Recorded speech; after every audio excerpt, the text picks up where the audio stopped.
Who made the Scream painting? Who's behind the Scream? I'm just gonna say Van Gogh. It was not Van Gogh. I know it wasn't Van Gogh. This is actually a really funny name. It was Edvard Munch. Edvard. Munch. Yeah, that's something that I can tell I've heard before. Yeah. But I could not recall that. No. And never would have gotten that. I would have definitely gotten it know right I've heard either. it before. Yeah. But you've seen the Scream. Everyone's of course, seen the yeah. Scream. It's Classic. Yep. Like that kind of thing. Jeff, how is still in Paris? Not Paris. You're in La Rochelle, right? Yes. Okay, quick, and before you go any further. All right. You stay out of this. I just watched a movie called The Young Girls of Rochefort, which I believe is not too far from you. Close, yeah, it's nearby. I have not been there, but I've seen it on a map. Nice. And I think I've seen like signs maybe for it. Yeah. Or I'm gonna go on Google. Let's see if I'll type it in and see how far away it is. Seems like a really pretty town. I'd recommend, having never been. Okay, it's wait. Okay, there's two Rocheforts. This is very confusing. Oh, never mind. One of them is actually quite close to Rennes. So, and then one is very close to here. Okay. So I don't know which one. Can't confirm which one the movie took place is more. Yeah, because the one that's close to me is actually, it's like a 30-minute drive. Yeah. Huh. Is there any famous things you saw in the movie that could be like descriptive of which one? No, like, I don't like this. There's I like think a boat in the picture on Google. Yeah. If there's a boat, then that's probably where the movie took place. Yeah, it's like a really big boat here. Yeah. Yeah, so maybe it's that one. Okay. Well, who knows? That's cool. You know, it's kind of a cliffhanger that we're leaving everyone.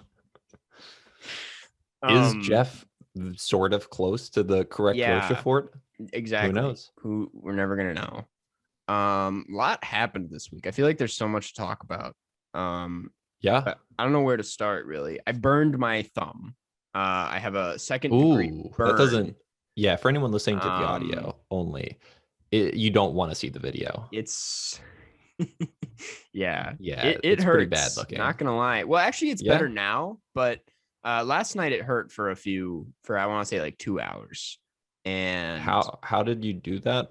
So I baked a pizza, put it on a pan, and I had a glove. I took it out and then put it on the thing, and then I took off the mitten and I forgot.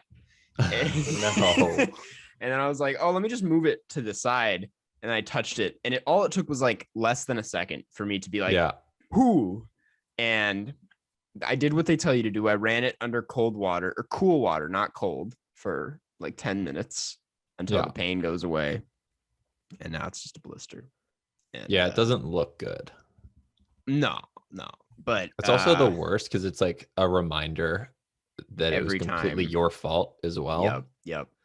You're like, wow, I wish I didn't touch something really hot with my thumb. Yeah. I can't really do anything without reminding myself of it because it's my thumb. I use my thumb for everything. Yeah, can't really play video games. Definitely not.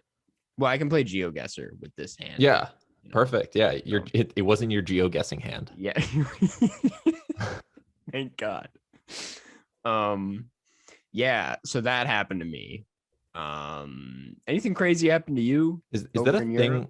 No, just real quick. Is that like a thing in esports? Like, are there just injuries where someone's like, I got a blister on my finger, so I can't compete in the big tournament?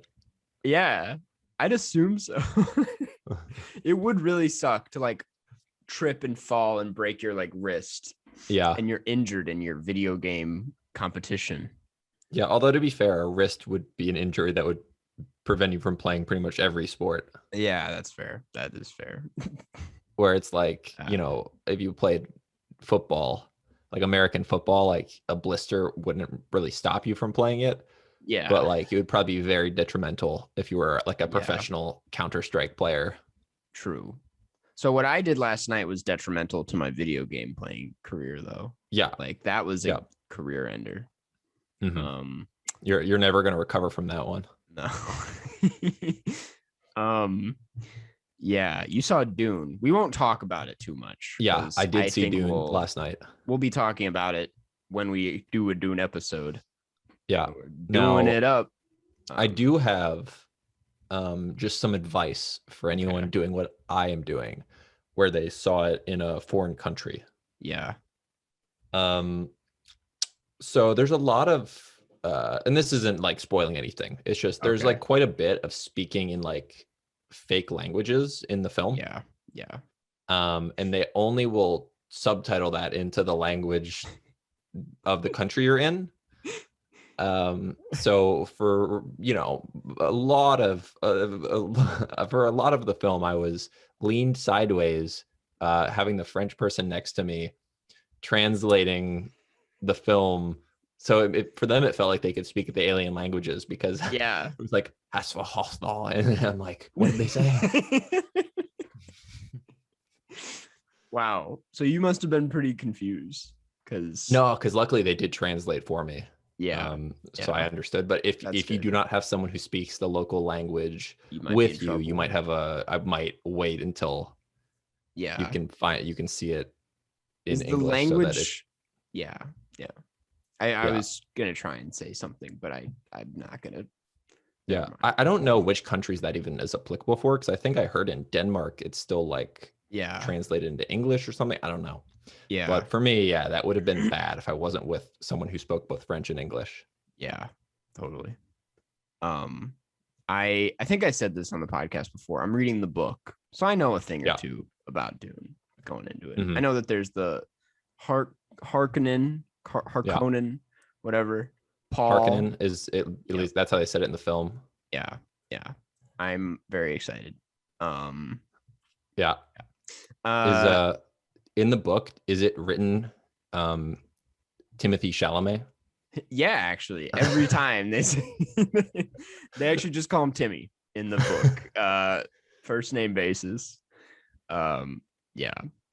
Well, I guess Timothy. Anyways, what else happened? I guess the Emmys. What else happened this week? Happened last night.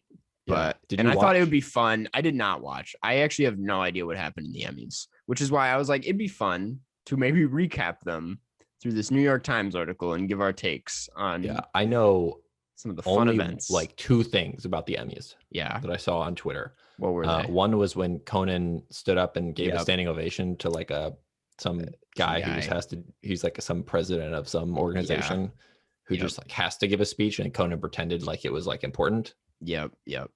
So there's that. And then I know Hamilton won over instead of Bo Burnham. Yeah. That's all. I know Ted Lasso swept.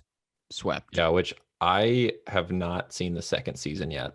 You've seen the first one though. Yeah, I've seen the first season. Seems like a show that you would really like, to be honest. Oh, I do like it a lot. No, it's great. I should probably. Everyone I know who's seen it has been like, "You need to watch this show," and I'm like, "Okay, yeah, I will." The thing is, I think you would like it as well, because the point of the show is just like, it's just this absurdly optimistic show. Like, it's not really about soccer. Yeah, it's just about this guy who is like an incredible optimist. Do I read like a really optimistic guy? I think you do. All right, yeah. Sweet. Like, you kind of have some Ted Lasso qualities. Oh yeah, my big mustache, obviously. Yeah. My great soccer skills. And also your last name is also like a rodeo thing. Yeah. You just you run and quest away from the bull. Yeah, and it's a quest to get over the railing so that you don't get mauled by the bull. Yeah. My name consists of like 4 actual words, cars, 10, run, and Quest. I guess it's Quist, but Quest. I mean, my last name consists of words. Bore and slow. Bore and slow. So it's like, I mean, that you wouldn't even need the lasso or to run if the boar was that slow. Your last name is what people would call out if like Boris Johnson competed in a track meet. They'd be like, Boris Slow. And that would be your name. Yeah, pretty much. I mean, no one's ever said that to me before. Yeah, that my name is what they would yell if Boris Johnson, right, Prime Minister of England, competed in a track meet. But yeah.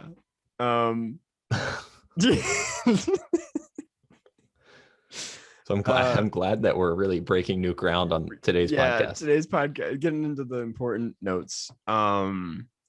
Also, I was going to ask you, I feel like this has been the talk on my Twitter feed. Norm Macdonald died. Is it MacDonald or McDonald? I think it's MacDonald. I mean, I think everyone kind of just mumbles the first part anyways. I think it's just like you just say Norm Macdonald and everyone knows. Norm Macdonald, yeah. Were you ever a big fan of Norm? I was. Me as well. Yeah, just really because funny. It was one of the people, that you can tell is doing something different. Yeah. Where like the point of everything he did was not, it like wasn't the same goal as every other comedian. Yeah. He like it was just to say something. Yeah, sorry, you he was like the epitome of the kind of guy that was like the smartest guy in the room playing the dumbest guy in the room. Yes. And I am like, so I just like really admire people that can pull that off. And he's also like just watching interviews of him. And like, I watched like this heckler takedown that he did.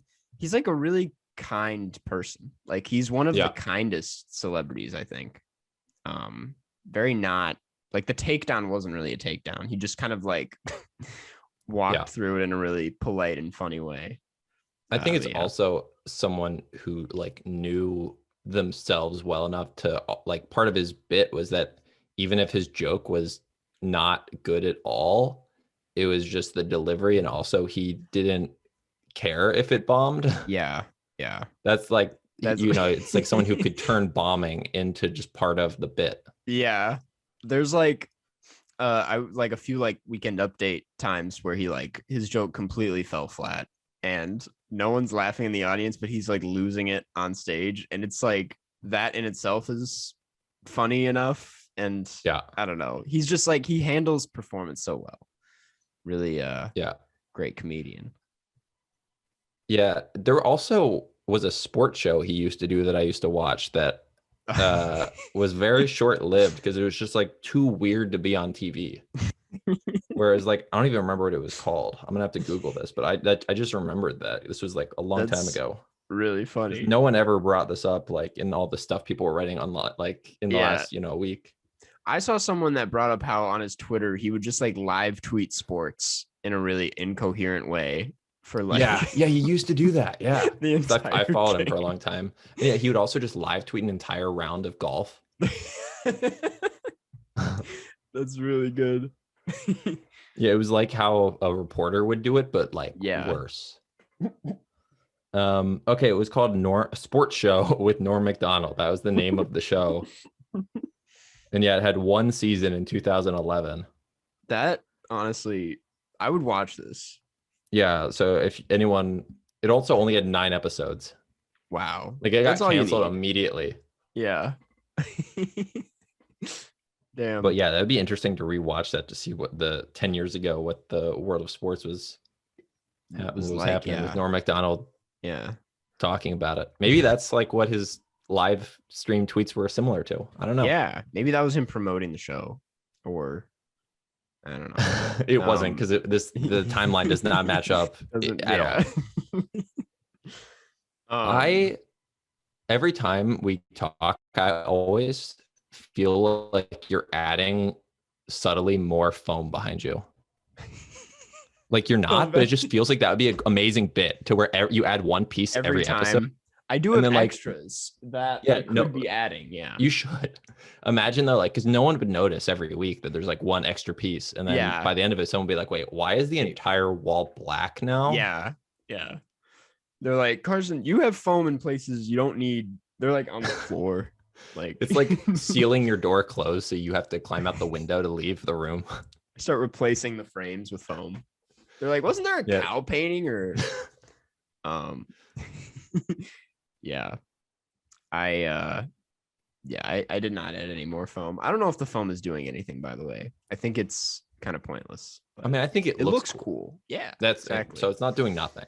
Yeah. Cool. Let's recap the Emmys real quick before this is the news. So you're gonna have to do that because week. Yeah. I didn't watch it and you didn't watch it, so you have the article pulled up. I have the article pulled up. It's from the New York Times. Let's do the best and worst moments of the 2021 Emmys.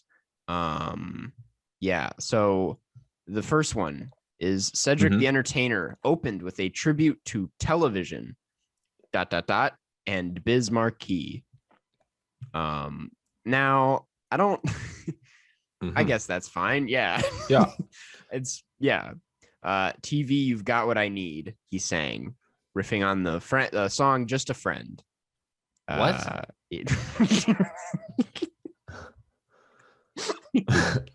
I was like with you the whole time. Like, okay, Cedric the Entertainer. I guess he's still doing stuff. And then it's like, Biz Marquee. It's like, that's sad that he passed away. Yeah. But the way you described what he did as a tribute, TV doesn't sound very good. You've got what I need. Rita Wilson. Is that the only line, or did you do like more lines? Well, that's the only one they quoted here. I wish they included more of what he said. But Rita Wilson, LL Cool J, and Lil Dicky joined in with verses of their own. So really, yeah. It sounds weird. Yeah, it's a really odd way to open the show. Also, yeah, they say the best and worst moments of the 2021 Emmys. They don't really specify if this is the best or a worst moment. But anyways, he had next to him a man walking around with a TV as his head.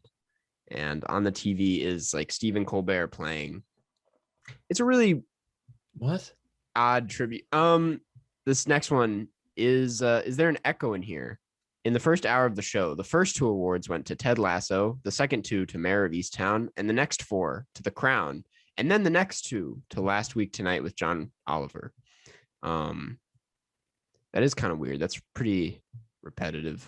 They probably shouldn't have structured. I guess maybe they structured it like that on purpose, just so they didn't have to keep calling the same people back up at the stage. Yeah. Like they didn't want to be like John Oliver and then like 2 more words and then John Oliver again. So I guess just clump them together. Right. I don't know.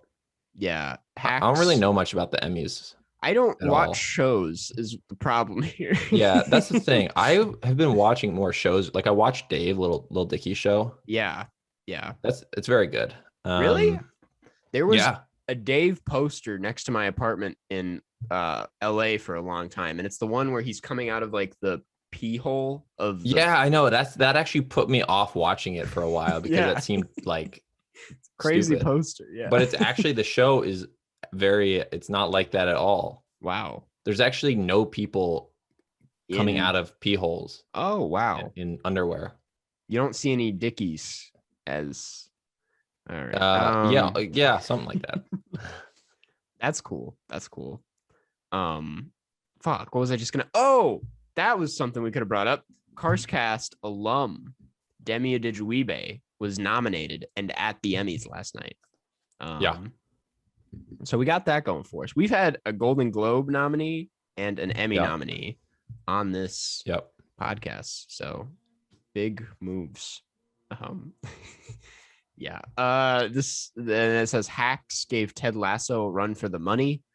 I've not seen Hacks, but good for them. Ted Lasso won too many times, says this writer. Debbie Allen won the Governor's Award. Michaela Coel won her first Emmy.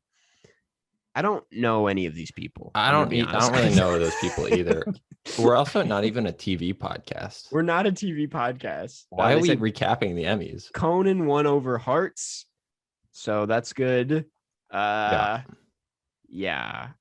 yeah, I'm just kind of scrolling through. Not the greatest bit. Yeah, this I realized like right after we talked about like, you know, a couple of these, I was like, wait, why are we even doing this? Yeah, not the best segment. You know, you gotta throw them at the wall, see if they stick. I was like, wait, this isn't a movie award show. No.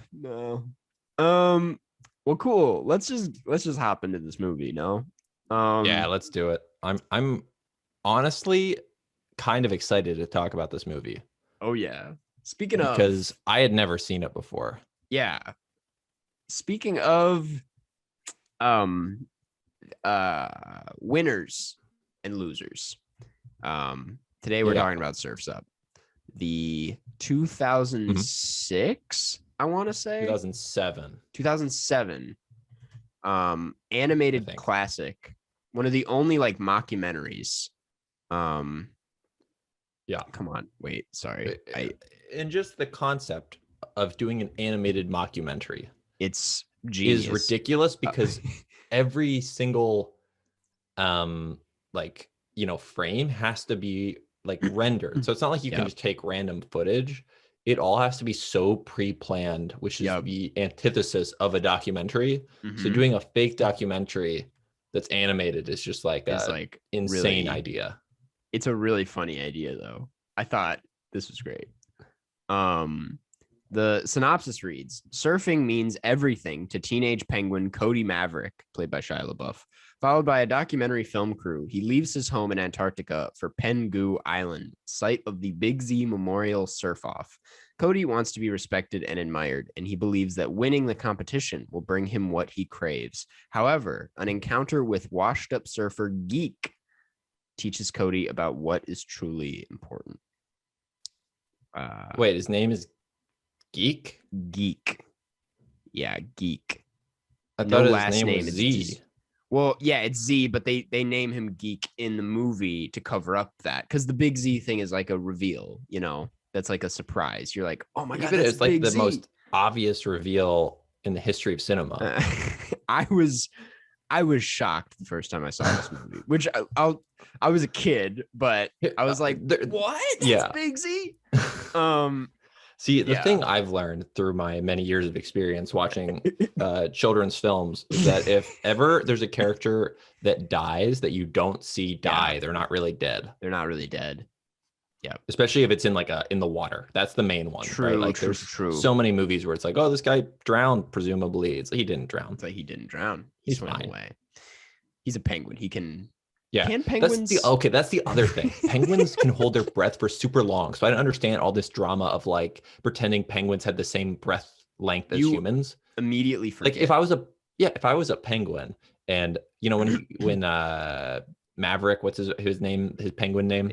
Cody Maverick, yeah. Yeah, Cody. When Cody got knocked off the board and then was like had that whole scene about him almost drowning. Yeah. Like Cody, you totally can just hold your breath for like a really long time. Yeah. I don't understand. Here, I'm going to Google real quick. How long can penguins hold their breath? See, I think this would have been a better reveal and more shocking if like Big Z was a chicken, because obviously we have Chicken Joe. 20 minutes. He could have. Well, that's actually not that long. 20 minutes. He could have held his breath for like a fourth of the film. Well, the thing is, penguins can go fast, so he could make a lot of distance in 20 minutes, you know? Yeah. Cover a lot of ground. I just mean there's no danger that he would have drowned. Yeah. Unless he like hit a rock, you know. I think that was what people assumed. He went into like the big spiky rock area. No, I'm not even talking about that. I'm talking about then Cody when he wipes out that one time, and then there's the whole scene of him like tumbling underwater. Yeah, and like he comes up and gets like one breath and then tumbles underwater again. Yeah. That one breath he took, he could have stayed underwater for 20 minutes. True. So the lifeguard had 20 minutes to save him. It wasn't that big a deal. It wasn't an emergency. You never know. They could have finished their lunch and then went and tried to save him. He's just tumbling around underwater for 20 minutes. Well, we'll do our usual segment, the one that does work, where we read reviews for this movie, Google reviews. Oh yeah, okay, I'm ready for this. I could not find any segment. Negative reviews for this, for the record. These are all positive. This first one comes from Jasmine Hemmings, and it's 4 stars, and it's simply Surf's Up is a great movie about penguins. You know what? It's not. It does not actually teach you that much about penguins, because clearly they can hold their breath for 20 minutes, and that is never really addressed in the movie. No. So it's not at all. I think because it would ruin half of the drama in the whole movie. Yeah. One person found this review helpful. Some person who was like, I need a good movie about penguins. And they were like, all right, good to know. Good to know. See, I also, whenever we read these, I'm thinking about what your review on Letterboxd for the film should be. And that's a contender. That one, yeah. A great movie about penguins. This next one is one of, I love...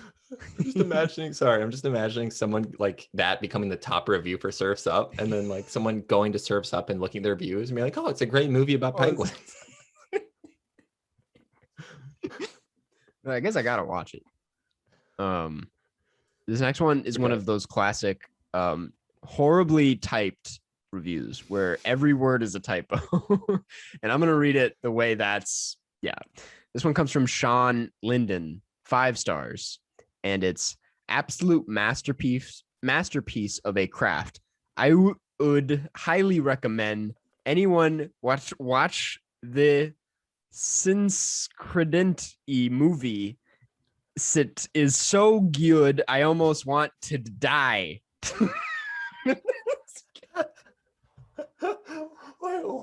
What? This review is like a descent into madness. I need to look this up.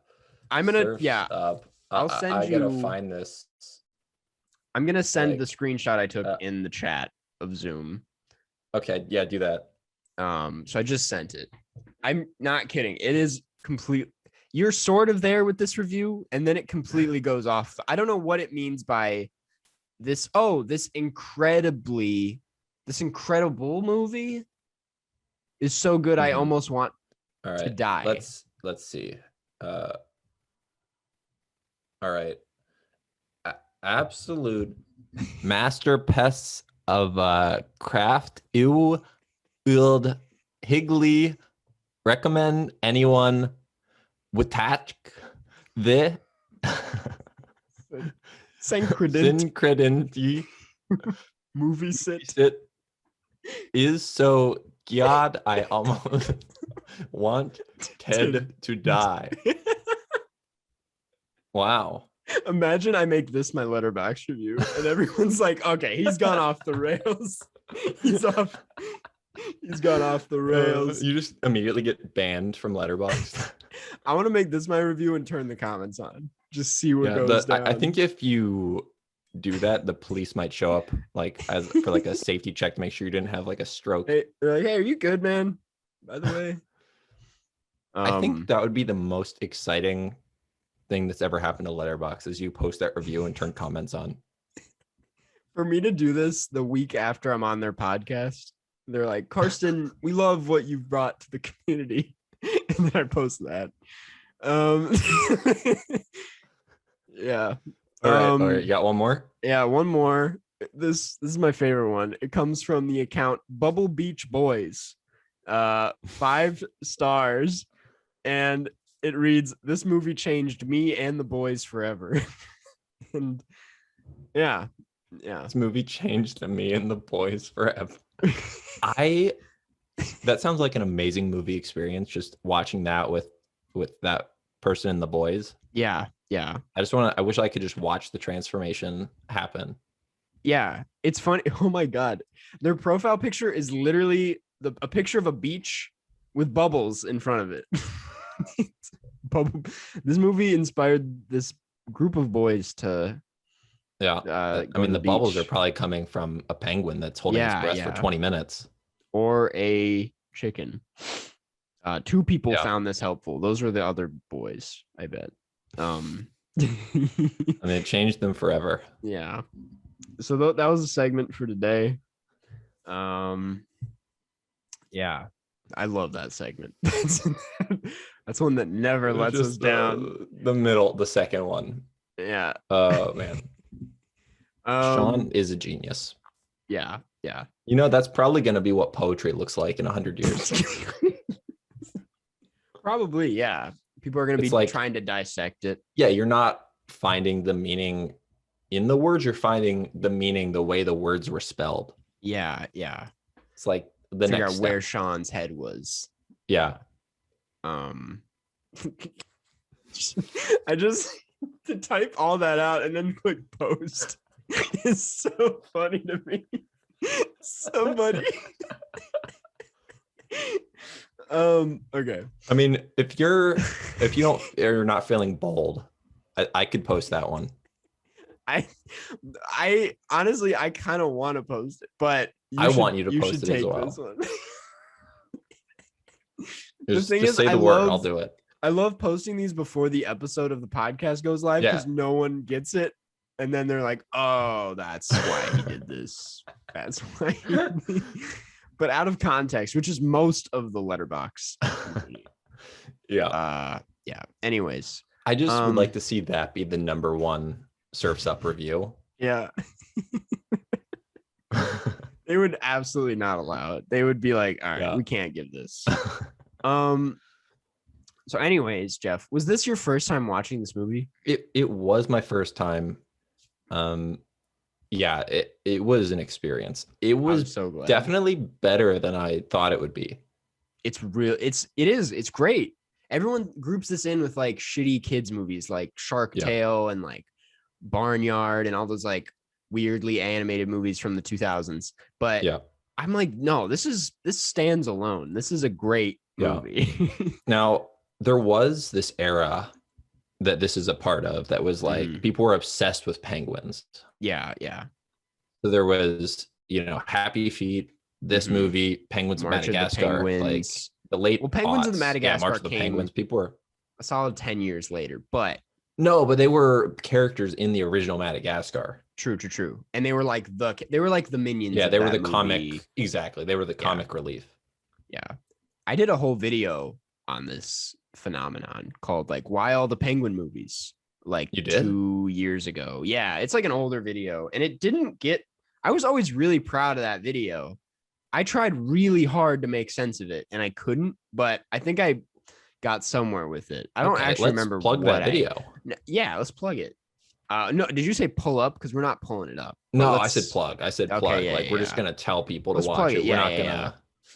We just spend the next 10 minutes of this podcast watching that video. You're like, I made some good points. Yeah. It's called What's With All the Penguin Movies, and it's explaining Hollywood's penguin obsession. Perfect. I'm gonna have to watch that. It's a good one. I was gonna do another one in that same vein of like the big family movies, because there was like Cheaper by the Dozen, Yours, Mine, and Ours. I think there was like a few others. I think that's another weird phenomenon in Hollywood. Like big family movies. Big family movies, yeah. But this movie, I think it's fantastic. Albeit not that unpredictable, I guess. You see Big Z's reveal coming. Yeah. I mean, the formula of this film was pretty like dead on what you would expect. Yeah. Mm-hmm.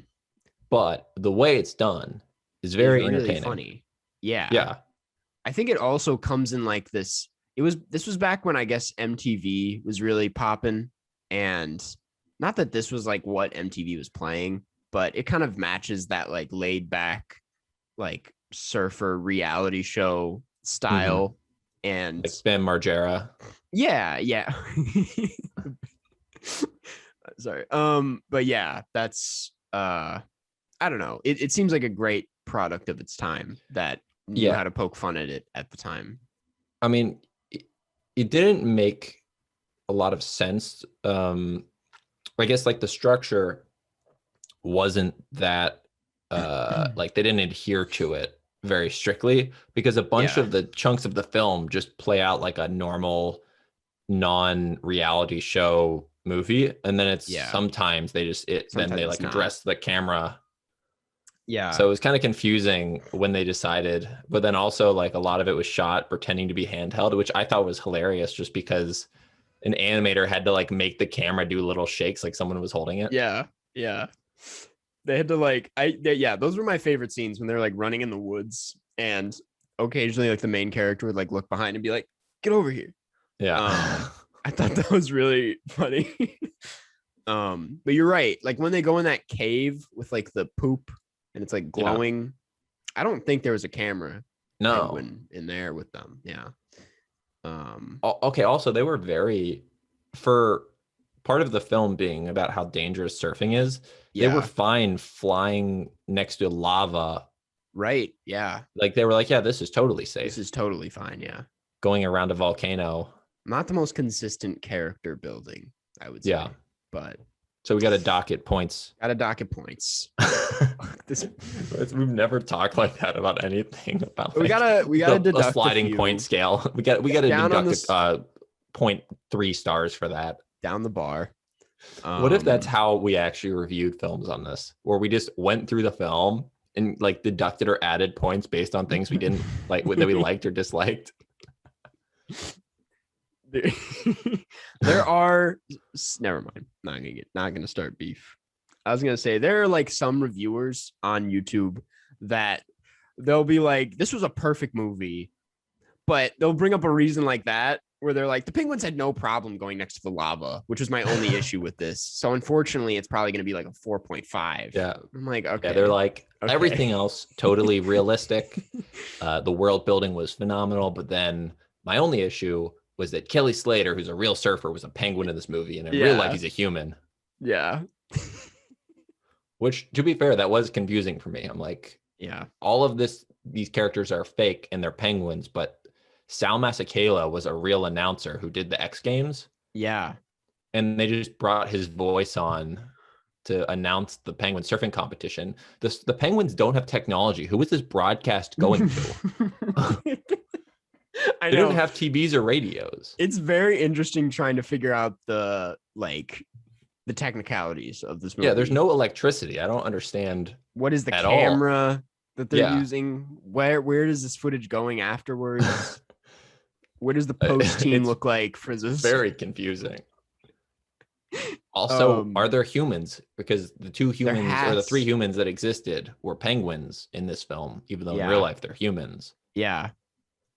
This movie leaves you with more questions than answers, is what we're trying to say. And because of that, I have to deduct a full star. Yeah. Yeah. This is a solid 4-star movie. There's a Surf's Up 2 though, right? There is. It's called Wave Mania, and I've never seen it because apparently it's Wave Mania? Famously pretty bad. It's called Surf's Up 2 Wave Mania. Came out in 2017, a full 10 years later. Let's read the reviews for this movie. There's one review. Actually, no, that's a lie. Okay, real quick. That's the WrestleMania font. So this was about wrestling? I think so. Yeah, because they're all on the beach. It doesn't make sense to keep the name Surf's Up, though. Yeah, the whole IP is about surfing. Yep. So why did they become wrestlers? Yeah. Wait, there's an image that's a penguin holding a surfboard that's a coffin next to a human wrestler. I think we should watch this movie, to be honest. Wait, what? I'm reading the reviews. There's a 5-star review from someone named Brad Reynolds that reads, "Brah," spelled B-R-A-H. John Cena, spelled S-E-N-A. Be pulling through, bruh. That shart hot. So I think we should watch this movie. I don't know why Letterboxd even exists. Google Reviews does a perfectly fine job. Oh, wait. I'm looking at the cast. John Cena plays JC, which is just his initials. And Paige plays Paige. The Undertaker's in this movie playing Undertaker. Oh, that's what the image was. It was the Undertaker, his animated version standing next to his human version. Okay, I see now. Which I want to say, they look nothing alike. Because the penguin that's supposed to play the Undertaker is a penguin and also much heavier than the Undertaker. Yeah. And then John Cena's penguin at least has the same body shape as John Cena. Right. Yeah, there's a lot of like wrestler to penguin comparisons in the image section of this movie. Why did someone do this? An adventurous penguin convinces the Hang Five, a notorious big wave riding crew, to accompany him to a surfing location known as the Trenches, where the biggest waves in the world can be found. That's the. But what does this have to do with wrestling? I know. I'm really confused. It was produced by WWE Studios. I was about to say, I actually have a theory, and this is probably barely even a theory. It's more of like just a fact. Is that wrestling, I think, is trying to attract younger fans, because around the same time, they also released a Scooby-Doo movie that was like made by WWE as well. This is a video. WWE infiltrates Hollywood. Infiltrates children's movies specifically. I'm literally going to make this video. I hope you know this. I might actually take this part, just this tiny part out of the video so that some other YouTuber doesn't steal it. But because it would be pretty funny. There's at least 2 that I know of now. Yeah. Wow. That's kind of funny. WWE trying to attract a younger audience. Yeah.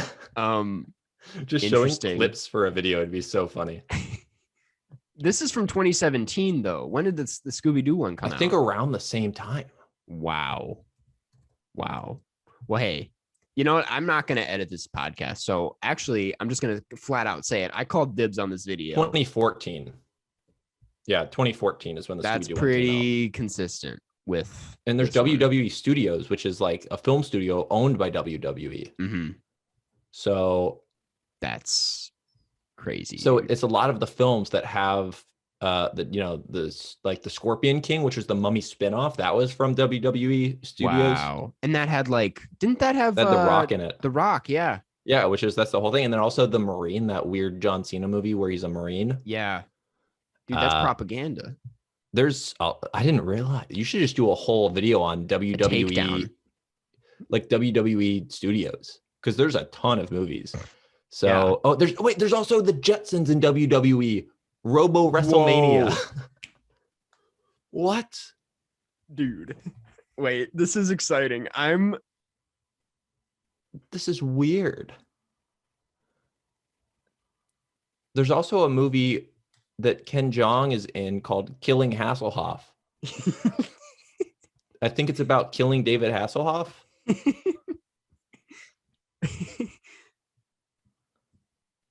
Wow. We've uncovered some kind of, I don't know what we've uncovered, but it's something. Yeah. Dude, WrestleMania Scooby-Doo. Surf's Up Wave Mania. Wait, there's also the Flintstones in WWE. I just saw the Stone Age Flintstones SmackDown. One. Yeah. The Jetsons. There's also Scooby-Doo in WWE Curse of the Speed Demon, which is another one. Yeah. There's 2 Scooby-Doo ones. Dude. All right. WWE has a bigger place in the film industry than I think we realized. Yeah. Now, there's also the Marine 2 starring a different guy who's not John Cena. Then there's the Marine 3 starring a different guy. Yeah. Then there's the Marine 4 starring the same guy from the Marine 3 and then a different person. And then there's the Marine 5 starring the same guy from 3 and 4. And then also, I think that one of the people, I think then it's also 5 other different WWE people. There's the Marine 6. There's also the Marine 6 starring the person from 3, 4, and 5. Yeah. There's a lot of the Condemned too. The Chaperone. Dude, what? Who's watching? What if you just do a movie or a video on the Marine movies? Why is there 6 of them? It kind of makes sense. Who watches them? Like the WWE, like wrestling is theatrics. Like it's all, so it makes sense that they are like naturally, and they're like really big, buff, like interesting people to look at. So I guess it makes sense, but I'm still like, it all boils down to like Army. Like, recruitment. It's something like that. Something in that vein. I haven't analyzed this enough, but maybe you can for a video. Yeah. I will get into this, to be honest. Yeah, even just the animated ones. It'll be like my most well-researched video. Yeah. All right. Well, back to Surf's Up. Anyways, back to Surf's Up. Not a lot to actually add. It's just a good movie, you know? It's just I'm curious what your notes are though. Yeah, here's my notes. Okay, Z sounds like he's from Chicago for some reason. He's like, I never put ketchup on my hot dog. That was a New York accent. That was yeah. It's like Chicago. I'm Big Z. I'm Big Z. Which like is a weird accent for a surfer to have because you can't surf in the Midwest. No. They should have like laid back. I should ask you, do you think this is a better surfing movie than Point Break? Because we also watched that on this podcast. And I think this is more of a surfing movie than Point Break. Well, yeah, it's all about surfing. Yeah, because this one's actually about surfing. That one, surfing was just like it's kind of the B plot. Very minor part. I think I'd argue it's a bigger part, but yeah, that's fair. Yeah, I want to quickly talk about the soundtrack to this film. Yeah. It is insane. It's just, I don't understand. It's this weird mockumentary thing. Yeah. And then it just cuts to like a montage, where they're playing Life's like too short to Yeah. Yeah. And then it's all these very popular songs from like late 90s, early 2000s. Yeah. Where there's like Sugar Ray. Yeah. At the end, they play You Get What You Give by New Radicals, which is like such a ridiculous song. Then they play Drive by Incubus at some point. Yeah. I love the soundtrack. It's crazy. Oh no, it works in a way that like if someone showed me this as the soundtrack, I'd be like, that's the worst like soundtrack for a kids movie I've ever seen. Yeah. It just doesn't seem like it would ever possibly fit into the film in a way that feels organic. Right. And this does not feel organic at all, but I don't care. Yeah. I'm just like, hell yeah. I'm like, New Radicals, like how's it? It's like, you got the dreamer's disease. No.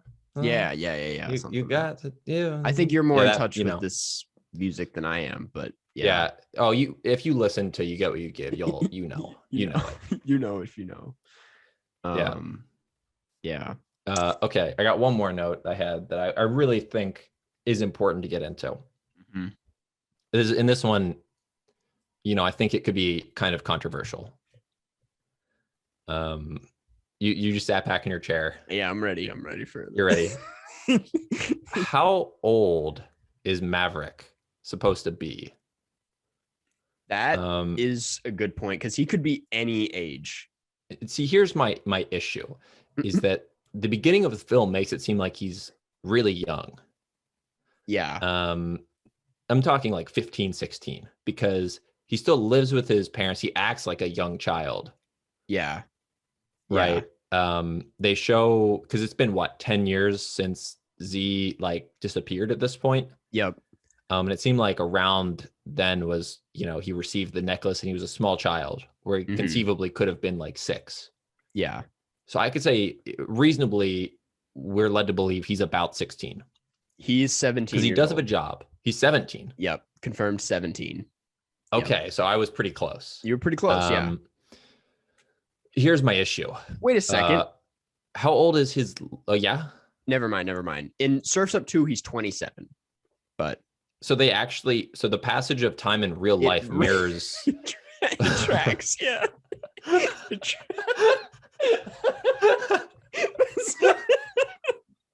That's really funny.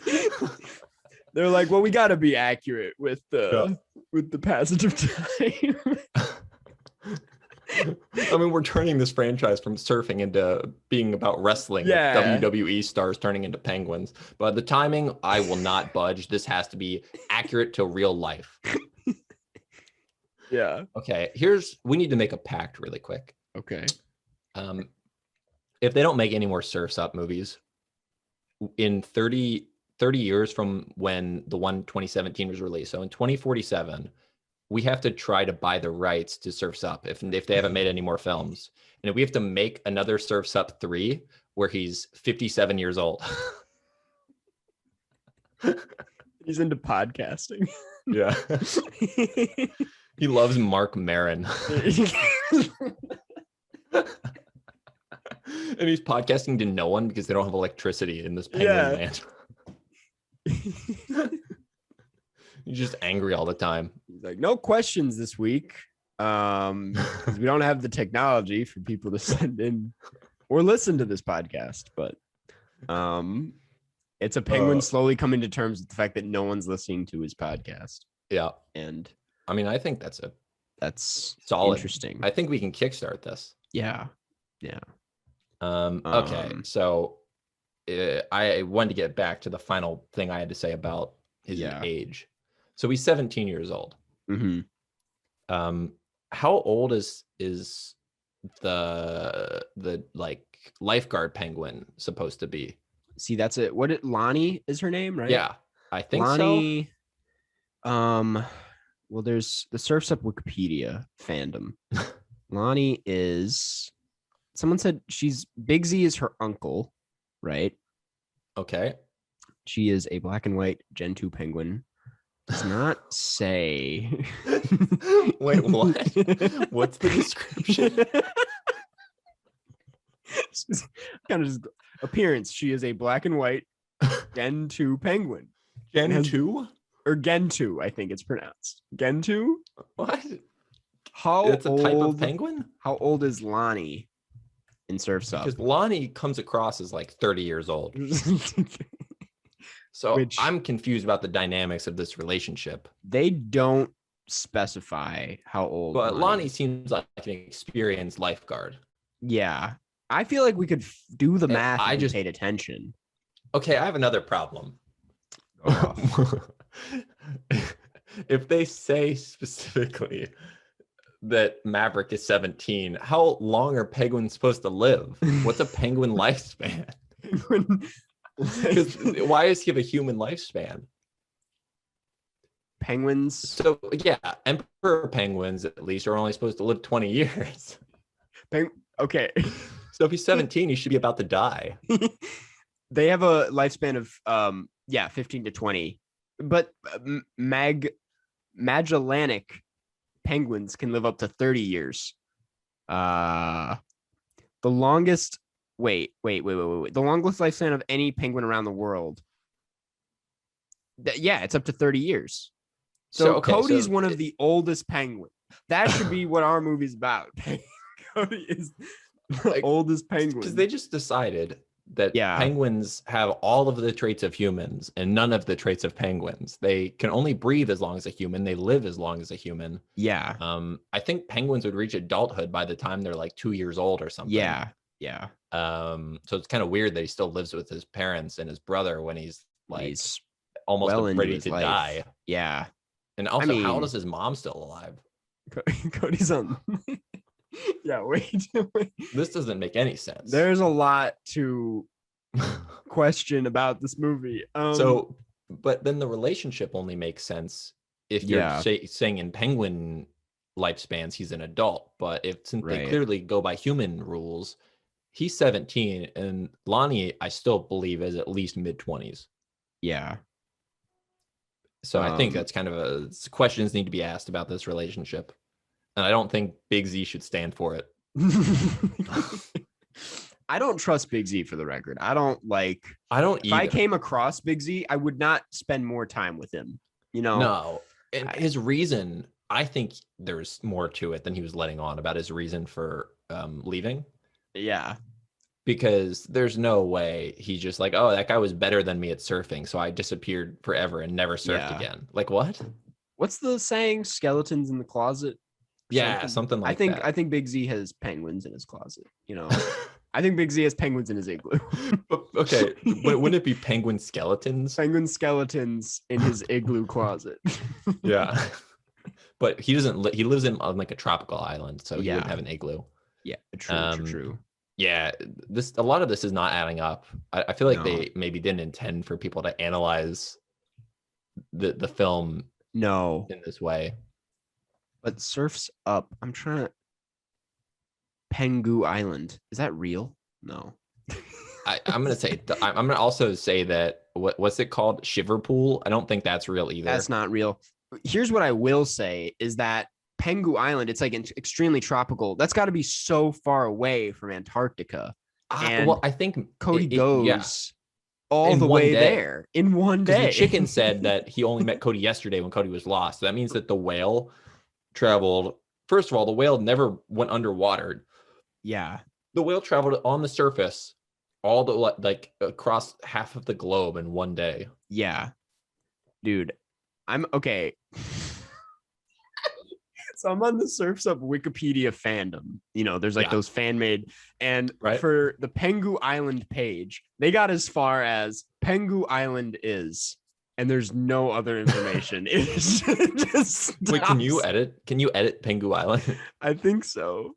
It's a work in progress, bro. That's a quote from Cody Maverick. This article is a stub. Not all information has been covered about this subject. No one knows anything about Pengu Island. Yeah, can you just edit it and can we make up where it is? I would have to make an account and everything. Okay, now we're not doing that. But the latest discussions on the Surf's Up Wikipedia, someone posted, "All of you are dumb, stupid idiots, and I hate all of you." From Eliza, #1 Surf's Up fan. The post reads, really? Big Z has not been hiding only 2 years prior to the events in the first film. Not only does Lonnie explicitly state that Big Z hadn't visited the beach in more than 10 years, all of the footage of Big Z's final surf took place on old grainy film, implying it was a very long time ago. Big Z has been hiding for at least 10 years. At the very least, 2 is an absolutely absurd and ignorant understatement.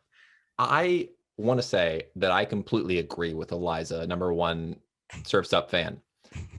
Why would Big Z have been hiding less than 10 years? How would you be on the 10th annual Big Z Memorial Surf Tournament? Right. You wouldn't have had the memorial while he's still alive. So yeah, anyone who said 2 is just flat out wrong. It's clearly 10. This person puts doodles in with their posts and they're like, hold on, I'm sending you the screenshot. I'm going to put this in the podcast because it's really funny. All right, let's see here. Are you fucking kidding me? Just a movie? Do you have any idea the life lesson Surf's Up has taught me? I am the #7 CEO in all of America. I have $17 billion and I can send a death squad to your ass right now. You do realize Surf's Up was literally written by Albert Einstein before he died. If you think it's just a movie, it means your IQ is too minuscule for you to even comprehend it. Suck me off, bye. That's how it ends. Suck me off, bye.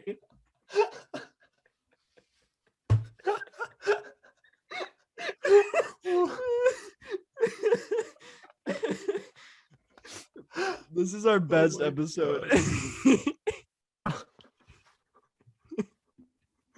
And then Halloweener responds, finally a kindred spirit amongst the plebeians who can understand the complexities of this movie.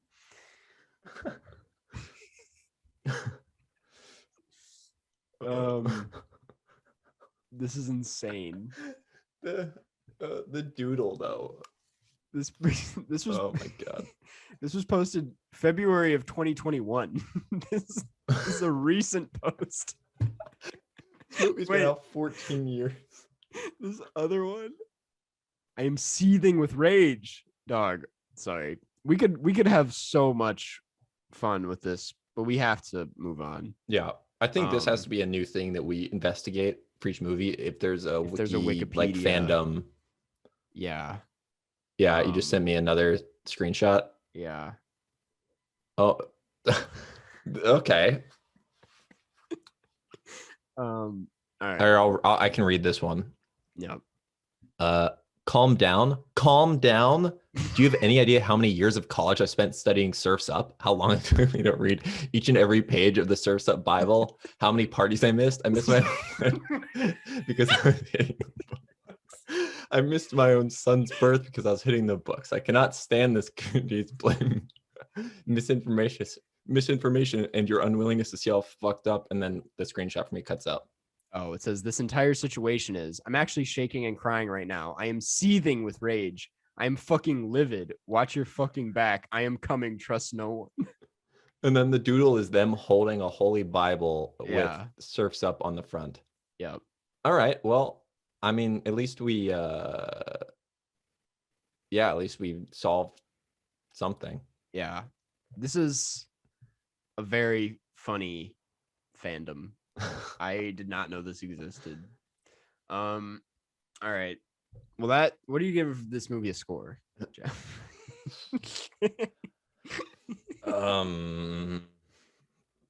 3, Really? I thought you would like this a lot more. maybe pretty 3.5. great. I could be convinced. All right. All right. You know what? Eliza has convinced me. Yeah. 3.5. All right. I think I gave this a 4.5 last time I watched it, but it's probably a 4. I think there's like a nostalgic attachment to this for me. I loved it growing up, and rewatching it, I still love it. So yeah, I think it's very well done, but it is, like incredibly formulaic. Yeah. Yeah.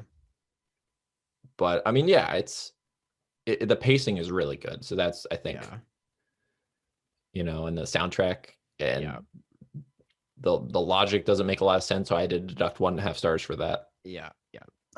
All right. This is okay. Yeah. Well, that was Surf's Up. Last bit. Do you want to do a time of day rating? That's true. We haven't done that. We haven't, and also I don't even really like them that much. Me neither. I don't think they're that funny.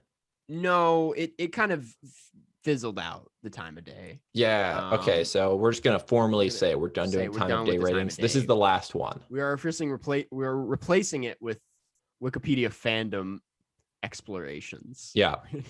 Takes up more time, but is a lot of fun. Yeah. Okay. So I'm gonna say time of day. This is like a nice casual, Sunday with the boys. Yeah. You gotta watch and learn and grow with the boys. Sunday, the Beach like Boys. 2 p.m. 2 p.m. Yeah. I would say this is a fun Sunday movie. Yep. All right. You're eating like some miniature hot dogs with the boys, pigs in blankets. Yeah. Penguins and like all right, let's just move on to questions. These come from the Karstcast subreddit r/Karstcast, and yeah, this first one reads sorry, wait. Okay, this is interesting. Educational Bull 186 asks, this is for Jeff mainly, but why is Robots half a star on Letterboxd? And Karsten, will we ever know your score for Robots? Why is it half a star, Jeff? Oh, I did that 100% to see if anyone noticed. It was like a very subtle. I think I noticed, and I was like, "Whoa." Yeah. So no, I've seen Robots. I saw Robots in theaters. Yeah, and have not seen it since. Yeah. No, that 100% was like a very subtle. It was like an Easter egg. Yeah. To see if anyone noticed. For the Karstcast fans. Exactly. No, I don't actually think it's half a star. And someone found it. Yeah. Okay, good to know. So congratulations, you've won Karstcast. This is a Willy Wonka situation where you now own the podcast. It's one of the 5 golden tickets we've hid. You have to find the other 4. May the best Karstcast win. And hint, one of them is on the Surf's Up fandom. Yeah. It's like the doodle of you holding up a golden ticket. It's the password to our logins. Where you're like, Big Z's feathers are actually down feathers. I don't know how you didn't know that. I thought you were a Surf's Up fan. Really? They use that format so much in those posts where they say something and then they repeat it in all caps with like double question marks. Yeah. And to answer that, I want to say, like, you know what? It used to be fun that like no one knew what my score for Robots was, and some people thought I hated it and some people thought I really loved it, and I was like, it's a secret. But I feel like the Robots bit on my channel has like fizzled out because I wanted it to, and I've stopped making Robots jokes, and now I don't think anyone cares. But I still want to play along with the bit and not give out my score for consistency. Mm-hmm. That's my answer to that. Yeah, fair enough. This next one comes from Noah, aka, and it is, what's your favorite restaurant? It's a good question. What is your favorite restaurant in the world, Jeff? Uh, so my favorite restaurant, if I was only going to have like one meal, Yeah. it would probably be I'm a fan of steak. Okay. I try not to eat too much of it. You know, I'm starting to like look at, the environmental impacts of eating too much red meat. It's not great for the environment. So, yeah. But I will say, if I could only have one meal, it probably would be like a good steak from a good Mhm. steakhouse. Nice. But my favorite restaurant in terms of consistency, Panda Express. Hell yeah. Hell yeah. That's a hilarious answer. I had Panda the other night for the first time in a while, and Yeah.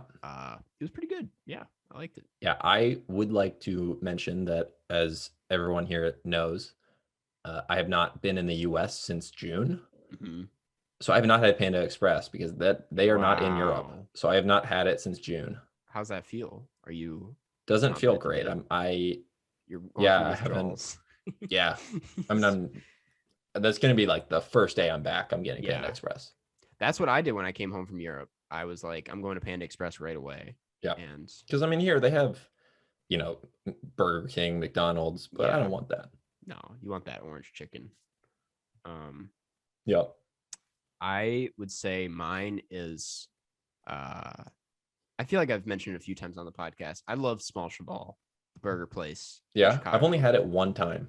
Really? Wow. It was really good though. It's really good. It's like, it's my favorite burger, my favorite fries. And that's like, and they have good shakes too. They keep it so simple, that restaurant. I think that's like the only menu items. And great, like, indoor dining experience. It's like a really fun and unique small little shack. They're just great. Mhm. I love Small Chabal. If you're ever in Chicago, I recommend going to Small Chabal.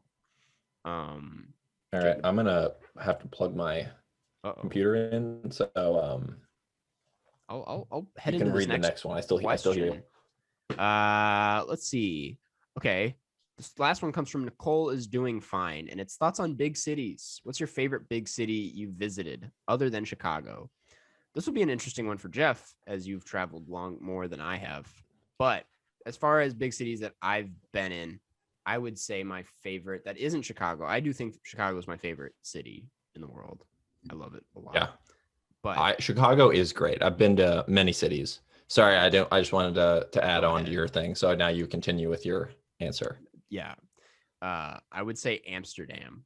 I really loved Amsterdam. That is, I think so. I think that's my favorite. That was a favorite place I went when I was in Europe. And I wish I had more time to spend there, because there were like great bars, great food, just great energy, a lot of great biking trails. I'm just like, fuck, I would live in Amsterdam so fast. Great coffee shop. I've heard a lot of people say that. Yeah. I have not been to Amsterdam. I haven't been to Belgium or the Netherlands yet. I recommend. I feel like you'd like it. Yeah. No, that's like definitely next time I come to Europe. Those are two countries I'm going to go to. Good walking city too. Yeah. Yeah. And also, of course, biking, everyone knows. Yeah. So I guess this question depends on your definition of like big city. Yeah. Because I've been to definitely quite a few big cities. Mm-hmm. So this trip specifically, I liked Rennes a lot. Yeah. It's a pretty big city. I mean, I also like Nantes, even like La Rochelle, which I've been here for a couple weeks. It's like, I don't know, French cities are very well thought out, I think, in terms of they're very old, but they have really good, bike lanes and city centers that are very walkable. Yeah. And, pretty good public transit as well. I think I also liked the capital of Slovenia, Ljubljana, is really nice because the architecture is very pretty. It looks a lot like Vienna because it was built by like the Austria-Hungary Empire. Yeah. So that was nice. I like Sarajevo. It's like very interesting city. I don't know. I really like cities. So this is a hard answer for me. I know. So I will agree though. Chicago is one of, I think, the best cities in the world. Absolutely. I mean, Chicago just has everything. I think like the downtown is like so nice. it's a very clean city considering how big The it alleys. is and how much is right. Yeah, that's what I don't like about New York, where it's like just doesn't feel it.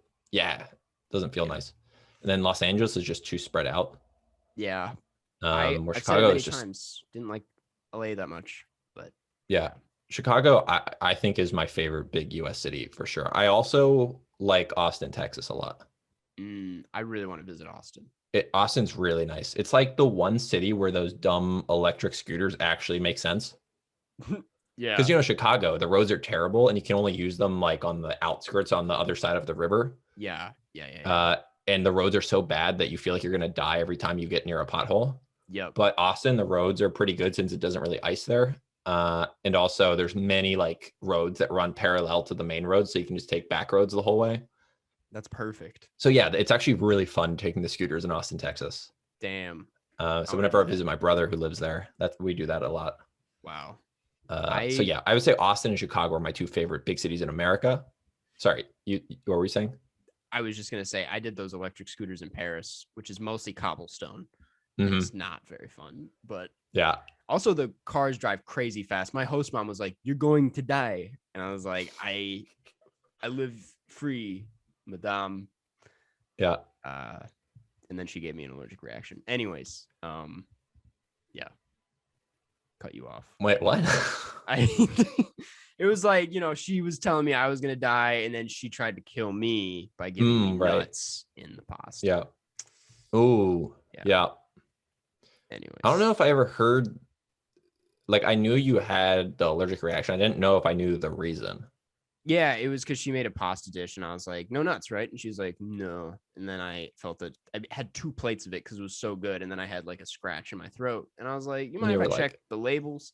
And it said contains cashews, and I was like, "Yeah, it says right there, cacahuètes." I think that's what it was in French. And she's like, "Oh, those are nuts," and I'm like, "Yeah," and that's the story. And then I ran to the hospital. That's the fun part because it was too close to Uber and just long enough to where I sprinted to the hospital. Yeah. Anyways. Wow. This has been such a varied episode. I know we've really covered all ground. Yeah. Anyways, I'm just going to finalize the big city answer. I really enjoy walking around Hanoi, Vietnam. Yeah. Yeah. So I would say that is definitely one of, I don't know. I think if I had to pick one to I think it might be Hanoi. Okay. Because it's just such an interesting place. I thought you really liked it there when you. I did. Yeah. It's just a fascinating place. And like, it's just so many things are moving. And yeah. Yeah. Wow. Okay. So wait, do we have one more question? No, that's it. Oh, that was it? Those are the questions. Cool. I guess we'll get into wrap up then. Yeah. The final part of this. Wait a second. Sorry, never mind. I thought we would announce the next movie. I think. Well, we could go 2 routes with this. I guess I don't know. There's that new Edgar Wright movie coming out, and I thought we haven't really touched on a lot of Edgar Wright movies. We could talk about one of those. Maybe like Baby Driver or Hot Fuzz. I don't know. I mean, those are fine. I mean, they're great. Not movies. At World's End. That one's just okay. I haven't seen that one, which is why I was like, we could watch that. It's fine, but it's worse than all the other ones. Gotcha. We could also go the Wes Anderson route because he's got a new movie coming out as well. Right. And we could talk like the Darjeeling Limited or something because we haven't talked about that one yet. Or Isle of Dogs if we really want to get into it. But I'm basically saying I don't have a movie this week. Yeah, I think we'll talk about it more and then we'll post it on Twitter when we figure it out. Awesome. Sweet. Yeah. This episode though was a real trip. Like we kind of started off a little bit low energy, I feel like. Definitely. And then we came around. Then we found the fandom and went off it all just kind of came together. Yep. Next we'd like to read a review because we love hearing what you guys have to say. This one comes from the Stags from the United States of America. The subject line is Good Craic, spelled Craic. I don't know what that is. Do you? No. Okay. 5 stars. And it reads, I don't walk my dog while listening to this podcast, but it's still pretty good. So thank you, the Stags. Appreciate it. Thank you. I hope we get a review that's like the one you read for the movie. Where it's just like almost impossible to understand and is spelled wrong. But we still try anyways. Yeah. Cool. This next one, or this next, what we do next is we thank the patrons over at patreon.com/Karstcast. If you'd like to become a patron, head on over there. You get tons of cool perks like exclusive bonus episodes, Q&As, shout outs at the end of every episode, and Zoom Hangouts, which we got to do one pretty soon. We do. Yeah. We'll talk about that. And that's the scoop. We really appreciate it, and it helps support the podcast. Jeff and I are looking to get new mics pretty soon because of you guys. When I get back to the US in like 2 weeks. Yeah. I already have. I know what I'm getting, and it is entirely funded by the patrons. Shout out to the patrons. So thank you, Alex Thomas, Antonio DeMarco, Blake Root, Boat, Brandon Yu, Brock Schultz, Camilla, Chuck the Duck, Cooper, Daniel Cook, David Sir, Eden, Gavin Henderson, Grant Gow, Harry Remedianakis, Iva, Jane Easton, John Van Hout, Jordan Hill, Judy S., Carson Do a Backflip, Katie T., Liv Rob, Lukewarm, Martin Duff, Mary Lee Borslow, Meridian, Michael Rennie, Monopoly, Shrimp on the Barbie, Monroe Page, Nora B., Parks, Riley Oss, Skylar Ermel, Sophia Arieta, Stella Perry, Supercalifragilisticexpialidocious, Smitty Werbin, Jagerman Jensen, Tom Likes Beans, Vegard Strom, Vera S., Wes Kinley, Xavier Fosier, Youssef A., and Zoe Hernandez McDonald. Thank you, everybody. And you know what? That's the podcast. That was a lot of talking today. It sure was, Karsten. But as I always say, time spent talking to Carson Rundquist is always a good time. So it's never wasted. Hell, I say the same thing about you, Jeff. And also, what were you saying? It's not important at all. I was just gonna ask, if you knew the release date yet for Dirtbag. That's right. You've watched it. You watched I have seen it. And what did you think? Sucks. Okay. If anyone somehow can't distinguish between our voices that well, I didn't say that. Karsten said that. He was joking, saying that I was going to say that, but I did not say that. Yep. I think it's very good. Thank you. I'm excited for all of you. No, I'm excited for all of the listeners to see it. Yeah, I think the listeners will really like it. I think it's I've sent it off to Sound and Color, so it's getting those and then treatments. Is it going to be sent to festivals, or are you gonna just release it? Festivals. Okay, so it might be a while before everyone can see it. It might be a hot minute until I can post it online, but if it goes to a festival near you, if it gets into a festival, you should go to that festival and wear Karsten Rundquist merch. Also, print out like a picture of his face and wear it over your face like a mask. Yeah. But cut holes for the eyes so you can see through it so that you can watch the film. Yep. Well, thanks for listening, everybody. Jeff, do you have anything else to say? You know what? I think that Karsten and I will catch you on the flip side. Catch you on the flip side.